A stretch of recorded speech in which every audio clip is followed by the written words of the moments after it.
Bienvenidos a un nuevo programa de Radar. Vamos a estar conversando sobre la contingencia en relación a las noticias del mundo político y sobre todo el panorama electoral que se viene pronto, de manera ya mucho más decisiva en el mes de octubre. Pero antes vamos a tocar un tema, ya que aprovechando que hay un invitado republicano, del Partido Republicano, una cierta polémica que tocó de algún modo, que tuvo que ver con una declaración de José Antonio Kast, y también hablar del secreto bancario y de lo que concierne también todas las medidas que se quieren tomar a ese propósito. Aquí comienza Radar. Antofagasta Televisión presenta a Cristian Zamorano, Javiera Fortune. Un espacio donde las voces de nuestra región analizan la política local. Esto es Radar. ¿Cómo están? Estamos comenzando un nuevo programa. Como ya les comentábamos, vamos a tocar diversos temas, por supuesto en relación a lo que va a ocurrir en octubre, en relación a la alcaldía, en relación al gobierno regional, y además también vamos a hablar un poco de lo que va a ocurrir con las presidenciales, porque en unos minutos más vamos a hablar justamente de uno de los protagonistas. Pero antes vamos a saludar inmediatamente a quienes nos acompañan. Estamos junto a Rodrigo Moreno, abogado y militante del Partido Republicano, y también junto a don Cristian Rodríguez, director del Instituto de Políticas Públicas de la Universidad Católica del Norte. Muchas gracias por estar junto a nosotros. Muchas gracias por la invitación. Gracias a ustedes por la invitación. Por supuesto. Bueno, Cristian, ya lo comentábamos, hay un tema que se hizo bastante viral de manera muy reciente, tiene que ver con una entrevista, no solamente nuestro video viral, otro del medio de Valparaíso, justamente causó bastante sensación. Sí, porque involucra a uno de los que está posicionado en las encuestas en el trío de cabeza que últimamente penetró de algún modo en ese trío la expresidenta Michelle Bachelet, que concierne a José Antonio Kast, que es una de las figuras fuertes de la derecha, una persona que ya llegó a segunda vuelta en la última elección, y que ahí se encontró tuvo una reacción a lo menos extraña en cuanto a una pregunta por parte de un medio local. Y tenemos el video para que lo podamos revisar. Así que a continuación veamos el material. Usted lleva ¿cuántos años siendo candidato? Candidato a presidente, O sea, que está en campaña. Ejerciendo un cargo público, los 16 más 4, 20. O sea, 3 hijos, yo tengo 4, yo saco las cuentas. ¿Cómo recauda? ¿De qué vive José Antonio acá? ¿Tiene un sueldo en el partido? ¿Trabaja? ¿No? ¿Tiene empresa? Sí. Cuéntenos, ¿cómo tiene un sueldo a fin de ¿Usted mes? puede meterse a mi declaración de patrimonio? No, pero y va a conocerme. Pero cuéntenos, Bueno, pero es que, dígame usted, ¿cuánto gana usted? ¿Yo? Sí. Lo suficiente. ¿Cuánto? Pero dígame, si para qué va a No, ocultar los datos. yo no le estoy preguntando cuánto gana. No, Le pero pregunto, yo también le podría preguntar. Yo, por ejemplo, yo tengo un sueldo todos los meses de la empresa que es de mi señora. Ah, ¿y por qué de su señora? Porque es de mi señora, ella es la gran jefa, entonces ella me paga mi sueldo. Y yo todos los meses cobro mi sueldo. ¿Y qué trabaja usted para su Yo dirijo un medio de comunicación. ¿Y la señora es la dueña? Y trabajo Sí, debe ser la dueña. el 99% es de ella, el 1% es mío. Entonces, ¿ve que es complejo entrar en estos temas? Yo le decía, ¿dónde está la oficina de la señora? Ah, ¿está aquí? Sí, por supuesto, tenemos 2 pisos más arriba. Ah, bueno, vamos a saludar después. Ella lleva las finanzas. Pero el entrevistado ella usted, está José Antonio. No, pero es que yo a lo que voy es que de acuerdo a cómo uno pregunte puede situar una situación. ¿Usted sabe cuántos años trabajé yo de abogado? Sí, pero Ya, mi varios. trabajo. ¿Usted sabe cuántos vive de los trabajé? ahorros. ¿Sabe cuánto tiempo trabajé para una empresa, un emprendimiento familiar? No lo sabe. ¿Sabe a qué se dedica la familia? Lo más probable que no pero sabe. José, yo ¿Sabe cuánto? no pensé que la pregunta le iba a incomodar tanto. No, me incomoda. Entonces, Yo creo pero es súper fácil, o sea, porque la gente, usted cree que no se pregunta. Dice, José Antonio lleva 8 años siendo candidato, montando un partido y todo. Sí. Pero, ¿Y usted sabe, por ejemplo, cuánto es? No es que, ¿sabe lo que pasa? Es que es difícil entrar. Pero yo tenía, por ejemplo, ahorros previsionales. Muy bien, el medio justamente fue la noticia. Sí, mira, acá lo que me llama la atención es de algún modo la reactividad de la cual yo muestra el candidato José Antonio Kast, y quizás ahí por 2 razones, y lo que quería plantearle, señor Moreno. A un momento dado, en una de sus primeras campañas se habló mucho de cuentas offshore, de cuentas bancarias fuera del país, en paraísos fiscales, lo que concierne a José Antonio Kast. Fue una especie de polémica que rodeó un poco la campaña o lo afectó un poco en su primera campaña.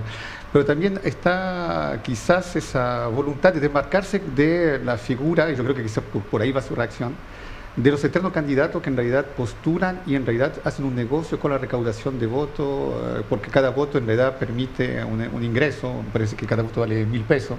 Entonces hay personajes eternos candidatos como Marco Enrico Minami, que entran en esa dinámica y siempre está la sospecha que en realidad ese es su trabajo y en realidad no tiene nada al lado. ¿Qué piensa usted de la reacción de lo que acaba de ver y si concuerda conmigo que quizás la respuesta no fue tan atinada y quizás porque justamente pensó el candidato que querían relacionarlo con los dos tópicos que le acabo de indicar? Bueno, eso último, Cristian, es muy cierto, esto que tú mencionas de que puede volverse, dado el financiamiento público que existe de los partidos políticos, puede darse la situación de que ciertas fuerzas políticas o ciertas personas individuales consideren la política un lugar donde conseguir recaudación de fondos. Y puso usted el ejemplo de Marco Enrique, se podría ahondar en otros ejemplos. Particularmente la entrevista que acabamos de ver, yo la vi completa, la entrevista de José Antonio, me parece que José Antonio, él con una característica ya muy común de él, es un personaje archiconocido en la política nacional, y por lo tanto en todos los medios él trata, por así decirlo, de entrar en una conversación más amena con los periodistas. Quizá esa fue su intención, un poquito el jugueteo con la conversa. Yo no veo una evasión a la respuesta, sino porque vi la entrevista completa y esto terminó después conversándose. Sin embargo, me parece a mí que uno, por supuesto, puede tener opiniones respecto de si la reacción fue la mejor, la más adecuada, o podría haber sido un poquito más prolijo, o derechamente haber contestado y seguir adelante con otros temas. Pero para ir a lo más macro de su pregunta, y que es lo importante, me parece a mí que es muy importante que los políticos de todos los sectores transparenten su financiamiento y tengan una voluntad de actuar con transparencia en materia de patrimonio, intereses y finanzas personales, ¿ya? Eso es una garantía para el ciudadano y por lo tanto es bueno que así sea fiscalizado por los ciudadanos y que uno espere eso de los políticos.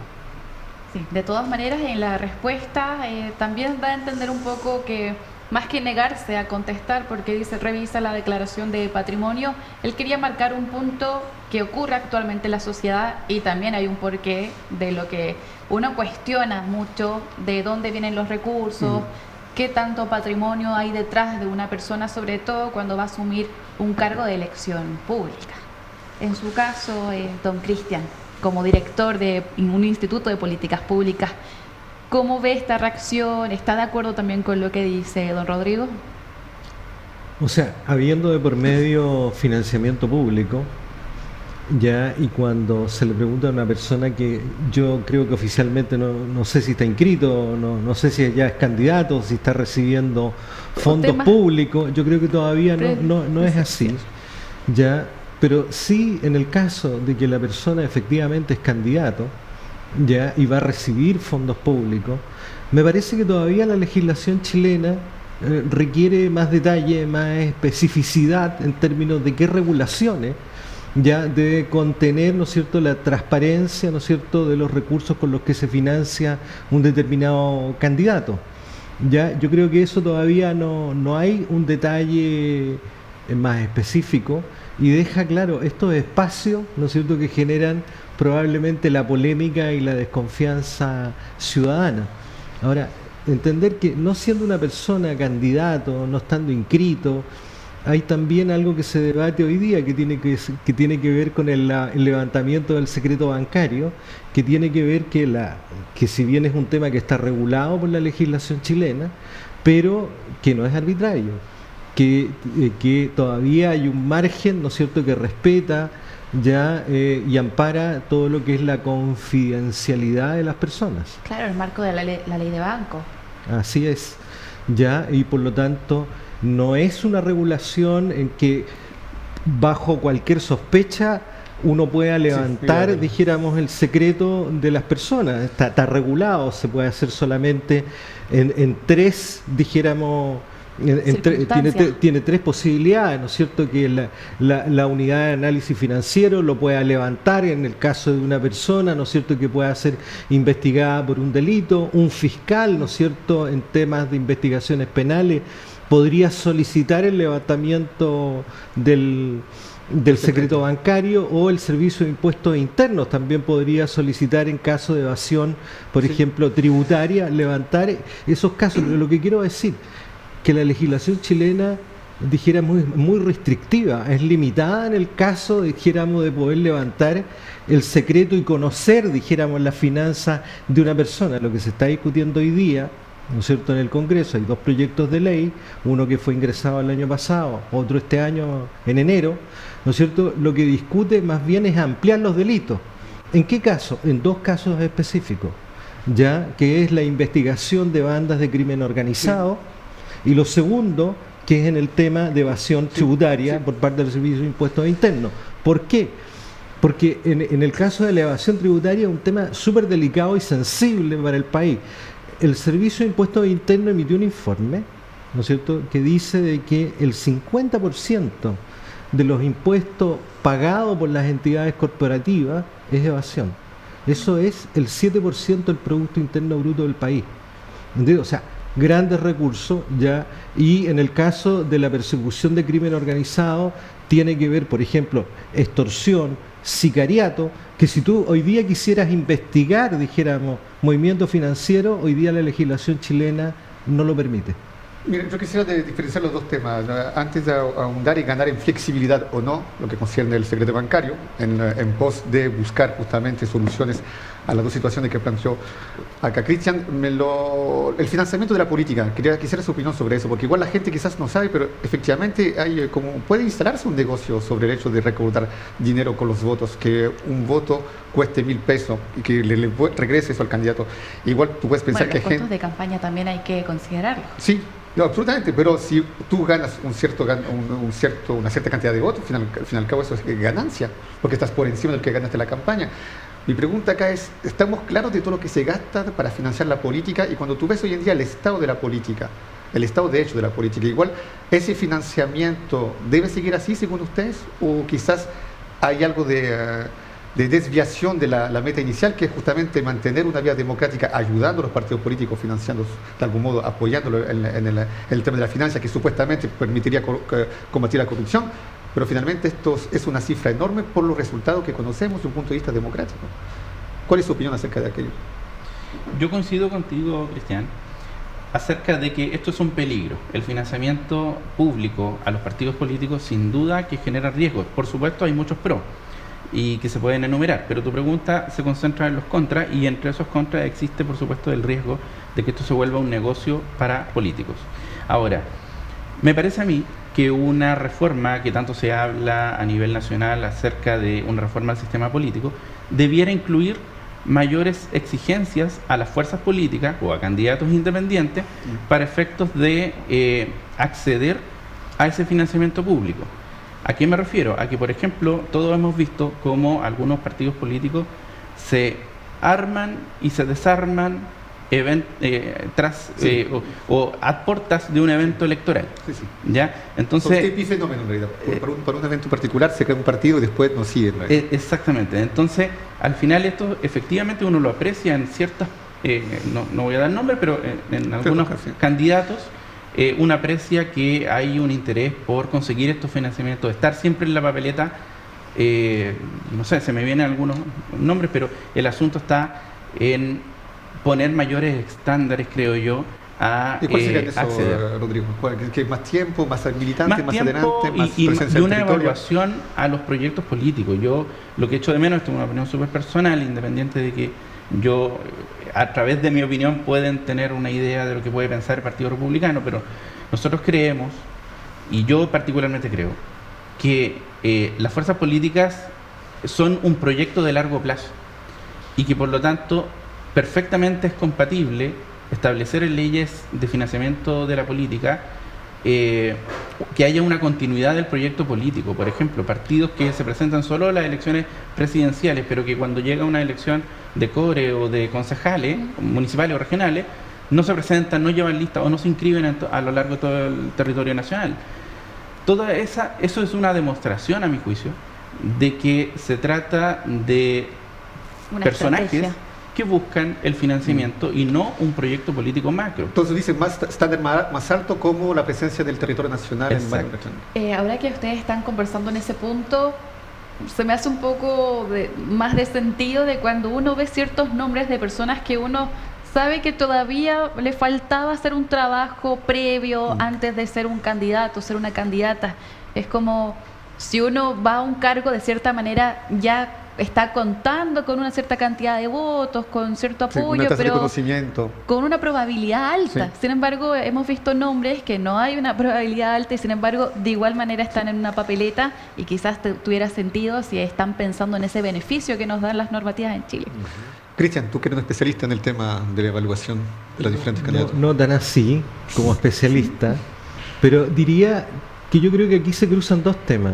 Uno que tiene que ver con la ley de partidos políticos que hoy día tenemos y quiénes son los que pueden postular, ¿no es cierto?, a un cargo de representación pública.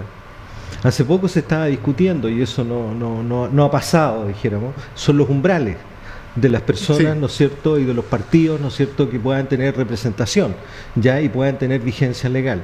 Yo creo que ahí hay un tema que da lugar, dijéramos, a una libre entrada, dijéramos, de muchas personas que tal vez quisieran, más que un interés en la política, en la representación, más quisieran, dijéramos, entrar por otros intereses. Eso yo creo que es un tema que hay que normar en la brevedad, ¿ya? Lo segundo, yo creo que tiene que ver efectivamente con la fiscalización. Yo creo que hoy día seguimos teniendo una fiscalización en el país ya que es muy laxa, sí, que es muy liviana. Recordar un hecho, lo que fue la elección, ¿no es cierto?, a gobernadores regionales en la región metropolitana, si ustedes se acuerdan. Ahí hubo, dijéramos, ya incluso un partido político, una candidata que fue puesto, dijéramos, en tela de juicio, etcétera, ya porque efectivamente se presentaron boletas, facturas, sí, ideológicamente falsas.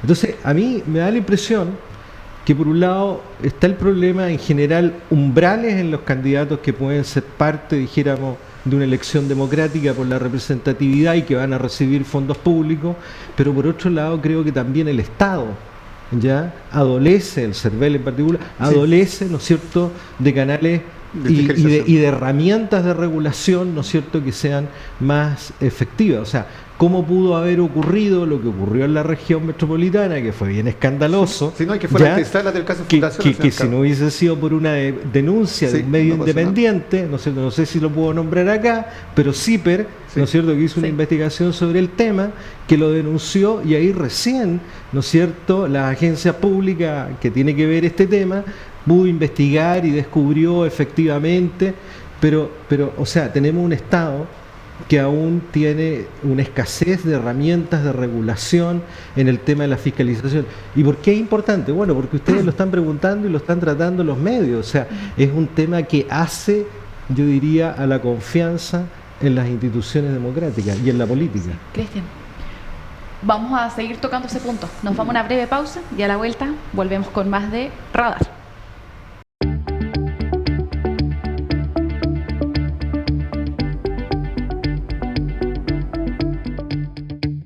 Muy bien, ya estamos de regreso con más de Radar, acá por las pantallas del canal de Antofagasta Televisión.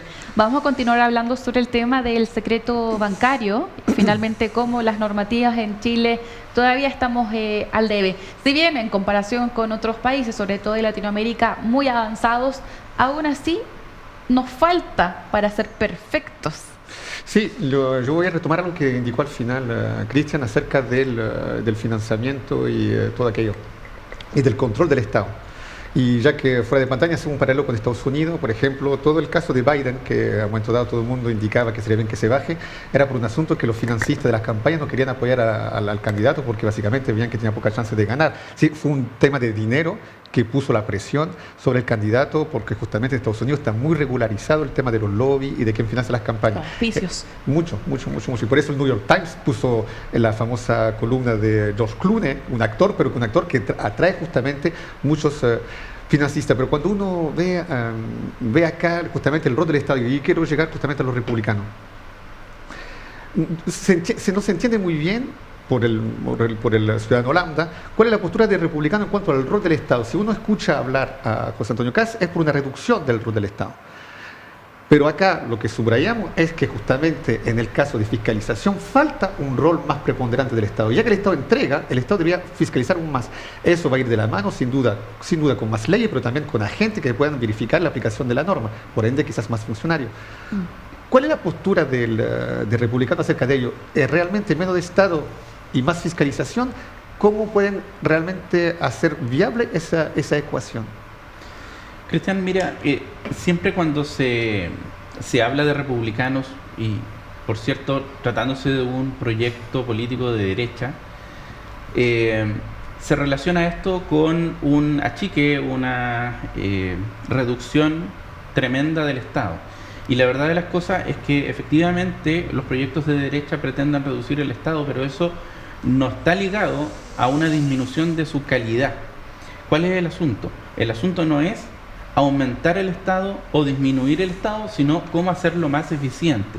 Y la pregunta que nosotros desde Republicanos solemos hacernos es hacer crecer el Estado, tener más oficinas administrativas, tener una serie de servicios públicos, tener una serie de ministerios, con lo que eso significa: contratación de personal, chofer, vehículos institucionales, una serie de gasto público destinado a una burocracia, significa o se traduce en un actuar más eficiente del Estado. Desde nuestro punto de vista, no es así. Esto tiene que ver con hacer más eficiente el Estado y no hacerlo crecer. Ahora, por supuesto que hay una serie de áreas en que los republicanos, nosotros quisiéramos que el Estado no estuviera presente, porque por una razón de convicción política creemos que la iniciativa privada lo hace mejor, por temas de incentivos, qué sé yo. Sí. Sin embargo, en materia de fiscalización, nosotros no creemos que ese rol deba ser privado. La fiscalización debe ser del Estado. Ese es el rol primordial. Seguridad, administración de justicia, sí, y el rol de supervisión. Ahí no se aplica el principio de subsidiariedad. Enseguida se me vino el caso de Argentina. Sí, exactamente. La subsidiariedad no tiene cabida para efectos de la fiscalización, porque ese es un rol que corresponde al Estado. Sí. Si me dejas, perdón, agregar una cosita. Justamente, nosotros cuando hablamos del Estado fiscalizador, nos preocupa el aumento del Estado. ¿Por qué? Porque justamente no podemos tener, si alguien que queremos que fiscalice y controle las actividades, no podemos tenerlo de protagonista también en las mismas actividades. Y ahí hay una relación con el principio de subsidiariedad, sí, en el sentido de dejar que la gran mayoría de las actividades la desarrolle el privado para que el Estado fiscalice eficientemente. Pero también, según escucha José Antonio Kast, también habla del rol de la recaudación del Estado a través del impuesto. Y igual ahí también es un discurso que va hacia menos recaudación, o me equivoco. Un poco como muchas veces la derecha en diferentes otros países, siempre la derecha se defiende por pedir menos impuestos. Entonces, ¿cómo se puede financiar un mejor Estado con menos impuestos? Sí, también va por la misma línea de la pregunta anterior, en el sentido de que nosotros nos hacemos la pregunta si aumentando los impuestos, es decir, sacándole, para que los televidentes nos entiendan perfectamente, sacarle más plata del bolsillo a los ciudadanos, ¿va a traducirse eso en una mejor fiscalización estatal? A nosotros nos parece que no. ¿Pero a las grandes empresas, a las grandes fortunas? Sí, eso podrá discutirse, porque eso además es una política que se aplica en el mundo y se aplica con distintas realidades. Habrá que examinarla. Nosotros a priori no nos oponemos a eso, pero defendemos el principio de que cobrar impuestos no trae automáticamente una mejor fiscalización del Estado. Lo que tiene que hacerse es un uso más eficiente de los recursos que ya recauda el Estado, y ojalá incluso poder recaudar menos, pero hacer más. Eso se hace con una eficiencia estatal. Claro. Sí, don Cristian. Yo creo que hay dos planos en la discusión, ¿eh? Una que tiene que ver con el rol fiscalizador que tiene que tener el Estado. Sí. Ya desde los fundamentos de la ciencia política occidental moderna, el Estado juega un papel, dijéramos, en la regulación. Sí, o sí, fundamental. Sí. Otro es lo que se fue desarrollando en el tiempo con un Estado que también participa, ¿no es cierto?, como empresario en múltiples empresas. Yo creo que el Estado tiene que regular. O sea, nosotros también tenemos muy mala experiencia de un Estado que no regula, ya de la desregulación absoluta, porque al final eso también da lugar al abuso, ¿o no? O sea, en Chile hemos tenido múltiples casos, ¿no es cierto?, que tienen que ver con el abuso de ciertas corporaciones con respecto a los consumidores. No, eso que te decir es que el Tribunal de Competencia acá no funciona. Eso ha habido. Ahora, yo comparto, ya que no sé, yo no le llamaría achicar el Estado, pero sí una modernización del Estado, ya eso es fundamental, es algo que siempre hay que estar permanentemente mirando, que es modernizar el Estado, sus herramientas, su rol, su papel en la sociedad. Ahora, que uno puede hacer con menos más, es complejo en ciertas áreas. En un país, dijéramos que todavía nosotros estamos en los países de ingreso medio, sí, con un país que todavía está, yo diría, en desarrollo.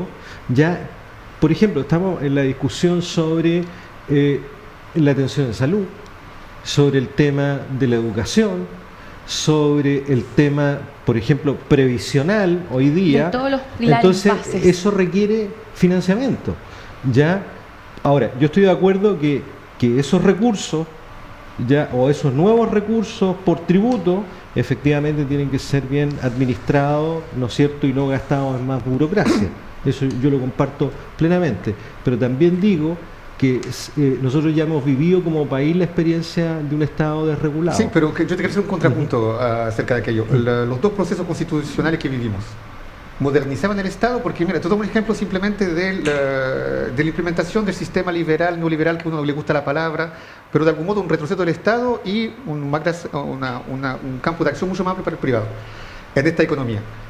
Esa no fue de la mano con una modernización del Estado. Por ejemplo, simplemente me refiero al Tribunal de Competencia.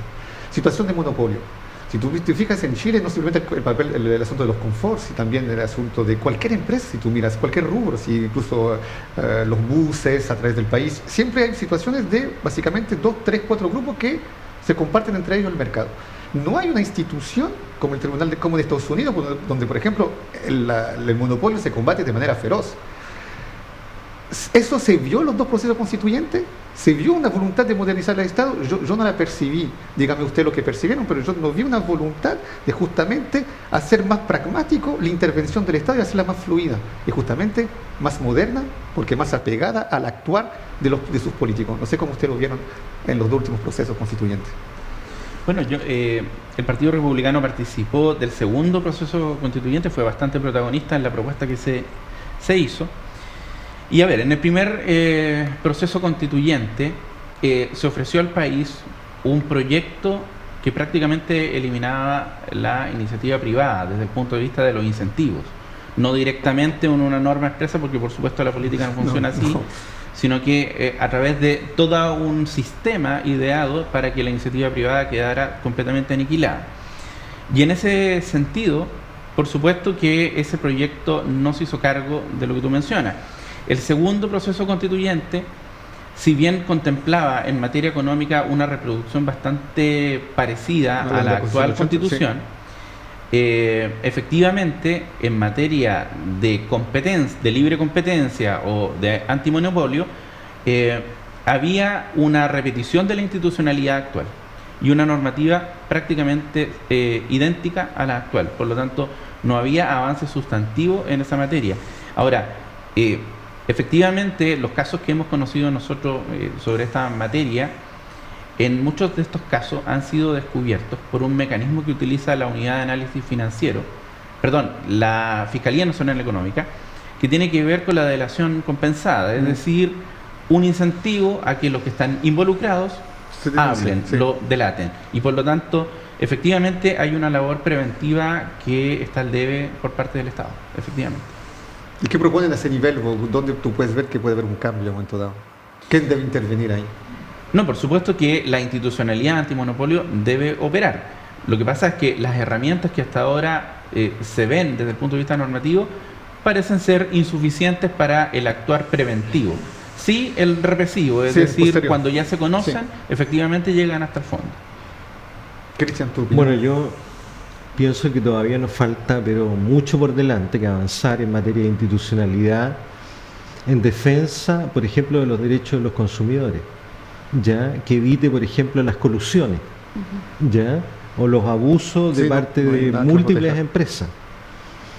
Yo recuerdo que hace unos años hubo una reforma, ¿no es cierto?, al organismo que está a cargo de la defensa de los consumidores, pero ahí hubo un debate muy fuerte en términos de que finalmente el servicio terminó efectivamente siendo un león sentiente, ¿me entiendes? ¿No? Que en el fondo no podía perseguir el delito, etcétera. Solo es un organismo, hoy día tenemos un organismo que solo denuncia, ya, pero que no tiene otras atribuciones. Entonces yo creo que no es ni siquiera comparable, ¿no es cierto?, con países que son mucho más liberales que el nuestro, ya Inglaterra o Estados Unidos, dijéramos, donde colúdete. Vas a la cárcel si te descubren. O sea, mucha gente que aquí le dieron castigo de clases de ética, en Estados Unidos estarían condenados y estarían en la cárcel. Entonces nosotros hoy día efectivamente tenemos un Estado que no tiene las capacidades, las competencias para regular, dijéramos, y para proteger derechos ciudadanos esenciales, particularmente los consumidores. Si no lo hicieron dos procesos constituyentes, ¿quién estará a cargo? Eso es lo que yo quería preguntarte. ¿Quién tú crees que hoy en día puede tomar las batutas del tema? ¿Los candidatos presidenciales? ¿Los legisladores? ¿Quién podría? Me parece que esos son temas que tienen que ver mucho con un cambio normativo. Por lo tanto, es un tema que sin duda está radicado en el próximo año. Lo vamos a ver probablemente en algunas propuestas para la elección parlamentaria y presidencial. Ya.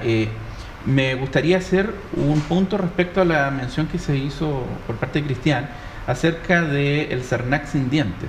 Lo que sucede, y esto es un tema muy específico quizás, pero me gustaría explicarlo de la manera más sencilla que pueda, y que es que en la discusión del proyecto de CERNAC sancionatorio, que ese eran los dientes, ¿no es cierto?, la facultad de aplicar sanciones, habían cuestiones de constitucionalidad involucradas, que tiene que ver con que el CERNAC es una entidad creada para la defensa de una de las partes de la relación de consumo, que es el consumidor. Por lo tanto, hay un tema ahí de cómo se contraviene el principio del debido proceso, la igualdad ante la ley y particularmente esto de ser juez y parte. ¿Ya? El punto está en que en el fondo de lo que plantea Cristian estoy absolutamente de acuerdo. Quizá CERNAC no era la entidad adecuada para ese proceso sancionatorio, sino que debía hacerse a través de superintendencia o buscar alguna otra figura, otra entidad, otra orgánica. Sí. Efectivamente, habían temas de constitucionalidad. Cristian, ¿cómo tú ves que eso se puede mejorar? Ya que haces un llamado a una constatación que igual si Chile es un país en desarrollo, igual a nivel institucional aparentemente para hacer lo mismo. Yo creo que son temas en que han pasado muchos años, en que este debate no es nuevo, ya tiene muchos años, pero no ha tenido resultados, Cristian. Y uno debería preguntarse, bueno, ¿por qué al momento de llegar, por ejemplo, al Parlamento, este tipo de proyectos, finalmente o quedan estancados, ya en algún lugar no siguen siendo tramitados, o finalmente, dijéramos, son restringidos y limitados, que casi las cosas siguen siendo iguales? Yo creo que efectivamente hoy día los consumidores en Chile, dijéramos, están indefensos, ya, salvo que hay una denuncia, dijéramos, por los medios, etcétera, muy importante. Recién los organismos empiezan ya a investigar casos de colusión, por ejemplo el tema de la farmacia, ¿te acuerdas? Hace unos años, ya, y otros, ¿y no resultó en gran cosa? Y otros, ya. Entonces yo diría que en Chile hay mucha colusión. Se da mucho esta cosa de como lo que llaman los mexicanos el capitalismo de amigos, ¿ya? Entonces nos ponemos de acuerdo, ¿no es cierto? Y yo creo que para evitar el capitalismo de amigos en Chile se requiere efectivamente más fiscalización, más regulación, más defensa de los derechos de los consumidores, cosa que hoy día el país adolece.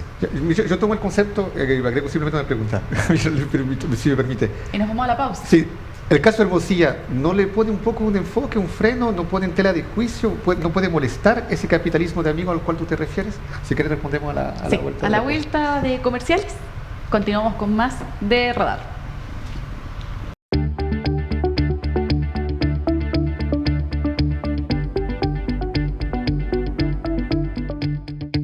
Ya estamos de regreso en Radar. y dejamos una pregunta al debe aún para uno de nuestros entrevistados. Sí, lo voy a hacer rápido, si no me va a retar. El capitalismo de amigo, el concepto, que yo creo que perfectamente se adapta en el caso chileno desde mi percepción. El caso Hermosilla nos viene a poner la luz sobre aquello, nos viene justamente a complicar, justamente a meternos nosotros, chilenos, ante una obviedad que existe ese capitalismo de amigo. ¿Qué puede suceder después del caso Hermosilla? Bueno, me parece a mí que el caso Hermosilla es una excelente oportunidad para el país. Efectivamente, a raíz de una filtración de audios, se da a conocer un caso que está involucrada la gran mayoría de la clase política. Esto por parte de los comentaristas, por parte de la gente, la ciudadanía, qué sé yo, que comenta el caso, se ha tratado de vincular a el sector político determinado. Si yo estoy en la izquierda, es que es de la derecha. Si yo estoy en la derecha, no, es que representó Luis Hermosilla a don Miguel Crispi. No, esto es un tema transversal. Esto es un tema donde los que están involucrados son las instituciones y las personas, no solo personas determinadas. Entonces, es una excelente oportunidad para poner el ojo donde corresponde, tratar de transparentar lo más posible la actuación de las instituciones, y si hay algo que limpiar, como se dice coloquialmente, si nos vamos a poner colorado, que sea rápido, que sea al tiro, una vez. ¿Ya? Pero podemos ventilar esto, podemos sanearlo y seguir adelante cuidando nuestras instituciones. A fines de agosto, apareció la encuesta Cadem que evalúa al Poder Judicial.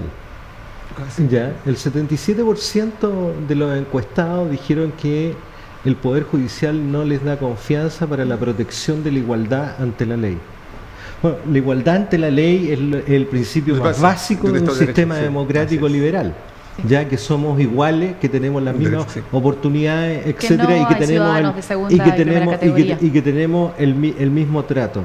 Y yo creo que este caso no solo vulnera al sistema judicial en su conjunto, sino que también cuestiona el sistema democrático. Absolutamente, electos del país. Entonces, yo lo que creo que este caso abre una caja de Pandora, porque todavía esto está en desarrollo, ya, pero sobre todo cuestiona, yo diría, a uno de los poderes del Estado, que es el sistema judicial. El problema es que quienes deberían abordarlo, ¿no es cierto?, con cambios, con reformas, son los mismos cuestionados. Por lo tanto, no hay ninguna posibilidad de que haya una reforma ahí, salvo que la tome el gobierno y que la tome el Ejecutivo, partiendo por sacar, por ejemplo, todo lo que es la designación de jueces y fiscales del ámbito de la política, del Poder Judicial, del Senado, etcétera.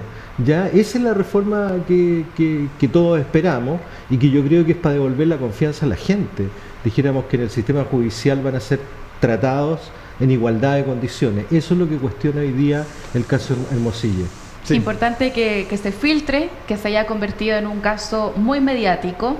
De todas maneras, es una situación que incluso lo dijo el abogado de Hermosilla, su hermano, que eran prácticas que todos manejaban respecto a lo que era nombramiento justamente de funcionarios.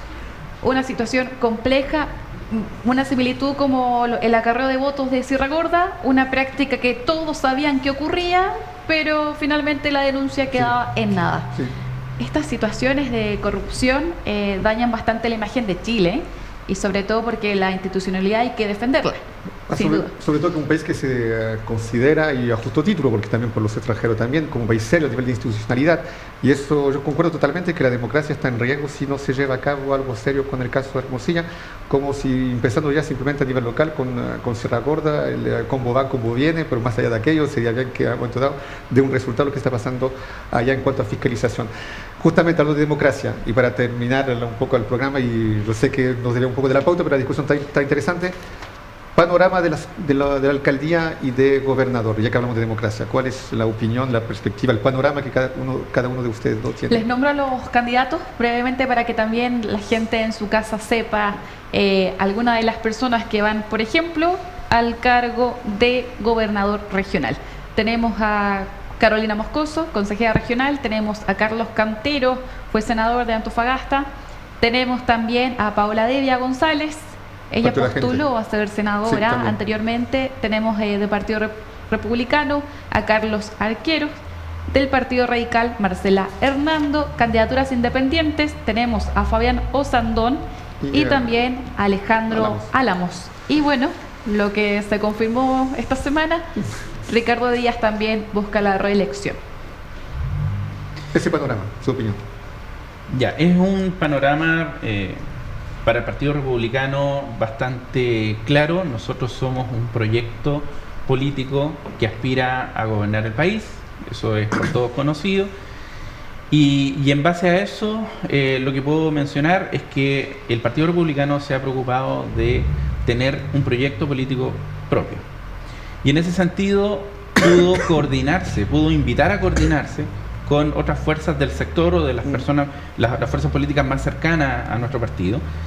Y particularmente en la región de Antofagasta para la elección de gobernadores y en el caso de la alcaldía, efectivamente no se llegó a un acuerdo.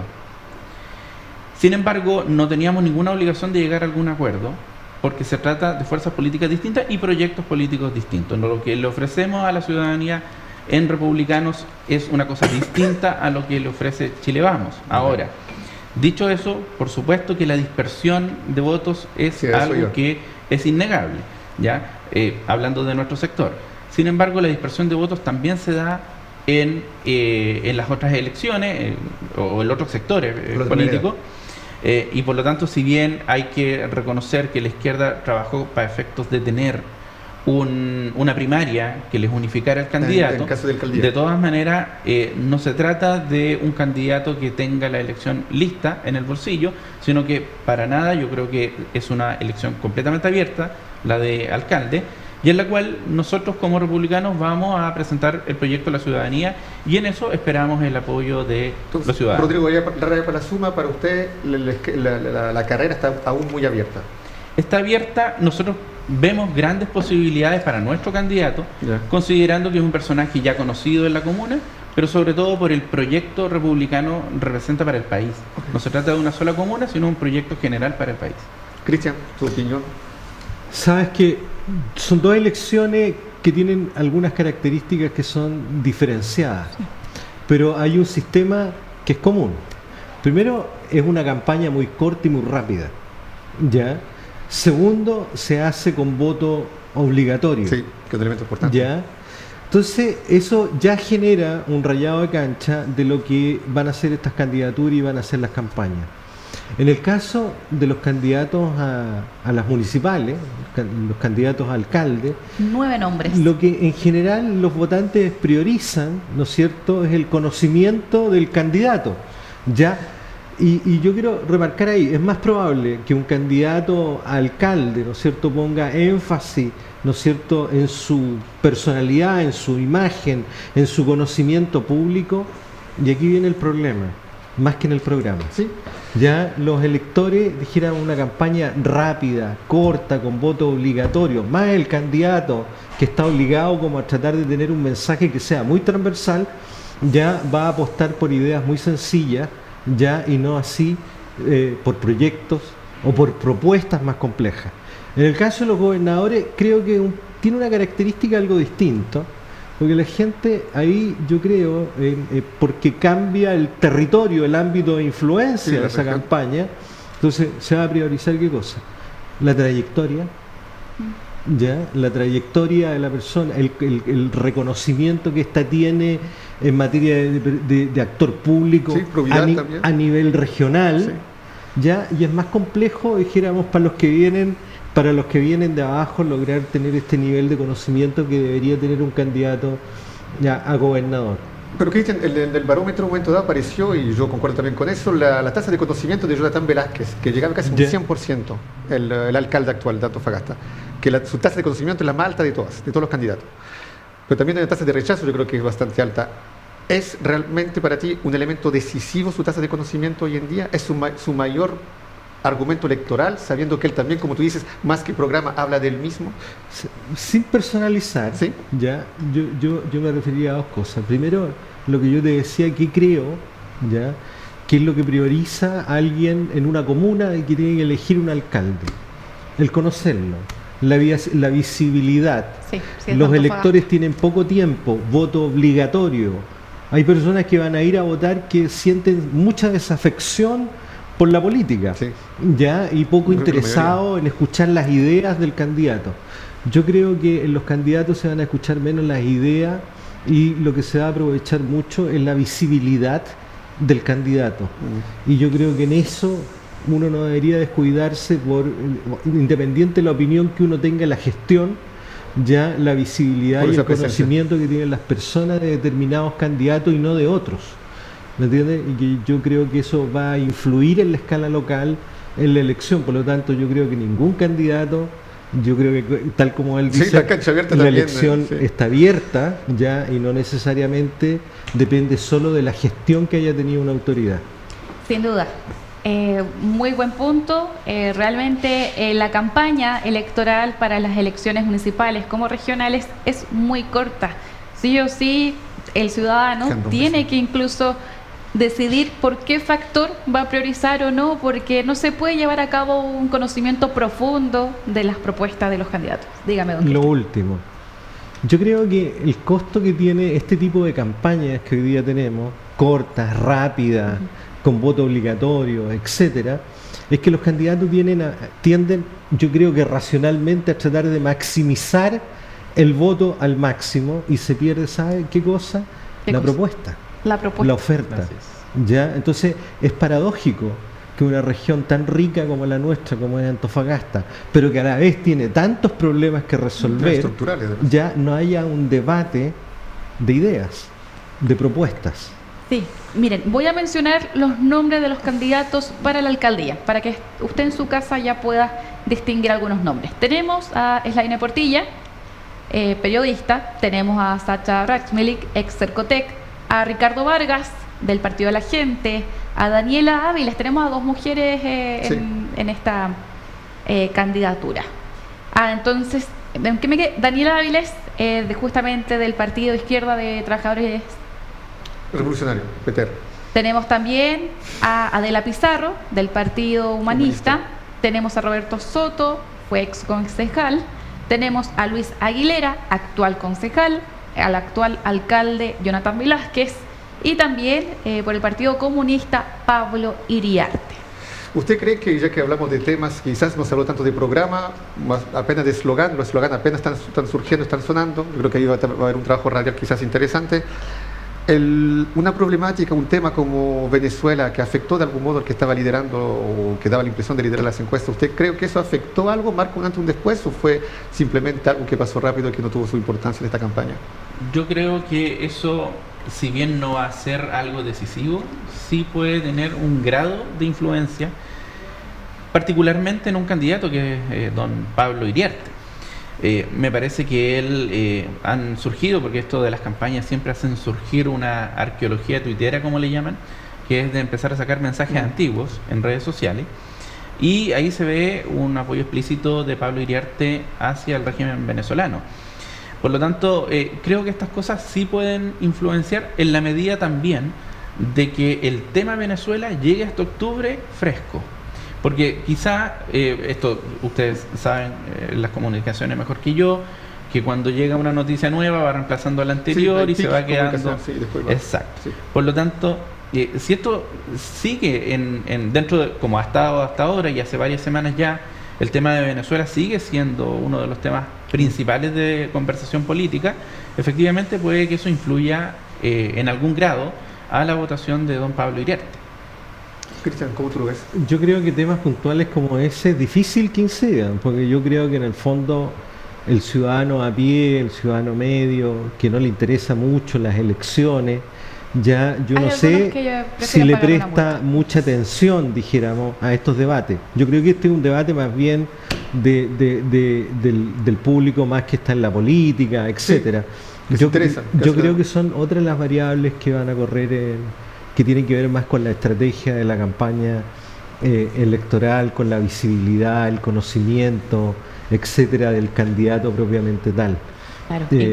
Incluso en ese caso, como para agregar a lo que usted está diciendo en este mensaje, influye tanto la foto que se sacaron junto con otra persona en estos momentos. más que el debate de las propuestas. ¿Cuándo usted cree que es el momento decisivo de la campaña? ¿Cuándo esto va a tomar realmente una dirección y va a agarrar fuerza el que está liderando, el que puede ganar? ¿Los 15 últimos días, el último mes? ¿Este mes es decisivo? Siempre se ha dicho, Cristian, no sé si tú lo compartes, pero después que termina el 18, ¿no es cierto? Empieza la fiesta, ese es, yo diría, un tiempo, unas semanas que son muy intensas y que yo creo que ahí se pueden dar cambios importantes, dijéramos, en el desempeño de las candidaturas, ¿ya? Entonces yo creo que todavía, por eso digo, que todavía hay algo que está en desarrollo, que está abierto, que todavía le falta dinámica a estas elecciones. Yo todavía, por ejemplo, no escucho este debate de la idea. Yo todavía no sé cuál es la diferencia entre los distintos candidatos en términos de su oferta, dijéramos, a la ciudadanía. Y yo creo que ahí sí mucho tienen que ver los medios de comunicación y las redes sociales, ya, porque yo creo que enganchan también más con la difusión de la frase más corta, ya, y que puede tener un mayor impacto, ya, la cuña rápida, y más que las ideas. Entonces el debate, más que profundo, se hace muy superficial. Menos mal que está Radar. Rodrigo, ¿la misma impresión? ¿No hay ambiente de campaña todavía? No, la verdad es que no hay ambiente de campaña. Uno conversa con el ciudadano, yo que además trabajo en el servicio público, uno lo puede palpar. Realmente la ciudadanía no está muy informada de los temas electorales, no está interesada tampoco en estos temas. Por lo tanto, yo coincido con Cristian, en el sentido de que estas no van a ser temas decisivos los que conversábamos recién, pero sí hay un grado, mayor o menor, en este caso podría ser menor, de influencia en algunos grupos de votantes, sobre todo en algunas votaciones que son más bien de nichos, ¿ya? Lo que sí yo quisiera hacer un punto a lo que mencionó Cristian hace un ratito atrás, acerca de que quizás lo más decisivo va a ser el grado de visibilidad o conocimiento de los candidatos. Y en eso yo coincido con el punto que tú hiciste, Cristian, acerca de que el grado de conocimiento público que tiene un candidato le juega a favor, pero también en contra. Hemos visto en las últimas elecciones, y hemos tenido varias en los últimos años, bien repetidas, que también existe un alto grado de rechazo de la ciudadanía, sobre todo esta ciudadanía más desencantada con las instituciones y los procesos electorales, a lo que ellos llaman los políticos de siempre. Y en ese sentido, no sé si le juega tan a favor a algunas coaliciones llevar candidatos que llevan 40 años en la política y que son nombres repetitivos de elección tras elección. Por lo tanto, a mí me parece que ese grado de visibilidad, claro, en una elección regional puede jugar a favor en algún sentido, pero también hay un alto grado de riesgo de que juegue muy en contra. ¿Algo más para concluir? Ya estamos finalizando este capítulo de Radar. Más que nada agradecer la invitación, la instancia. El Partido Republicano ofrece a la ciudadanía un proyecto político país y en ese sentido nos enfrentamos a los eventos electorales con la convicción de que creemos que se puede hacer una mejor política, queremos que la ciudadanía nos dé la oportunidad en algún momento de tener candidatos que puedan ser electos en las comunas, en los consejos municipales, en los consejos regionales y en las gobernaciones, para ir demostrando que podemos hacer las cosas mejor de lo que se han hecho hasta ahora. Cristian, conclusión sobre los puntos discutidos. Bueno, yo primero agradecer la invitación ya y felicitar al programa, ¿no es cierto? Y los temas que se están tratando hoy día son difíciles de encontrar, ¿no es cierto?, en los medios nacionales, pero creo que si no se tratan estos temas, al final estamos debilitando la democracia. La democracia es la discusión de ideas, ¿ya? Entonces, si no hay idea, esa democracia es muy débil, es muy vulnerable, ¿ya? Y yo creo que ojalá que la democracia fuera una permanente discusión de distintos proyectos y de ideas, y esa fuera lo que diferenciara a los candidatos. Yo creo que hoy día la desafección con la política tiene mucho que ver con eso, que las personas van a votar con un gran desconocimiento de los candidatos y después cuando los conocen, que ya en la gestión propiamente tal, ¿no es cierto?, se llevan grandes desilusiones.